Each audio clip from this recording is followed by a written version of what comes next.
लंबी चांदी जैसी मछली 15 मीटर तक लंबी हो सकती है और आमतौर पर 200 से 1000 मीटर की गहराई में रहती है। जापान में इसे भूकंप और सुनामी का संकेत माना जाता है, क्योंकि 2011 में फुकुशिमा भूकंप से पहले भी इस मछली को तट पर देखा गया था। लेकिन इस बार भी क्या यह किसी भयानक आपदा की चेतावनी लेकर आई थी? वैज्ञानिकों के बीच यह सवाल एक डरावने रहस्य की तरह गूंज रहा है। इसी दौरान एक और भयावह घटना ने सबको चौंका दिया।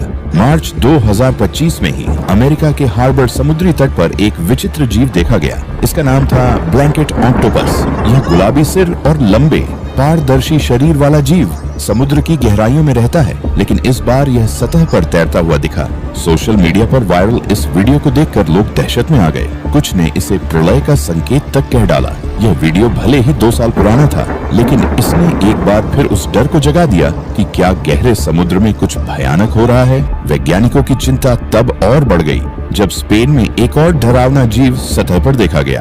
इसे black sea monster angel fish कहा जाता है। ये मछली इतनी गहराई में रहती है कि वहाँ अंधेरा ही अंधेरा होता है, लेकिन हाल ही में एक स्पेनिश कंपनी ने इसे कैमरे में कैद किया, क्योंकि यह अंधेरे की यह मछली सतह पर आ गई थी। वैज्ञानिक हैरान हैं कि आखिर ऐसा क्यों हो रहा है। क्या गहरे समुद्र में कोई भयानक बदलाव हो रहा है जो इन जीवों को सतह पर आने के लिए मजबूर कर रहा है? 2022 में ऑस्ट्रेलिया के पश्चिमी तट से 2500 किलोमीटर दूर 2 समुद्री पार्कों में वैज्ञानिकों ने कुछ ऐसे जीवों की खोज की जिन्हें देखकर उनकी आंखें फटी रह गईं।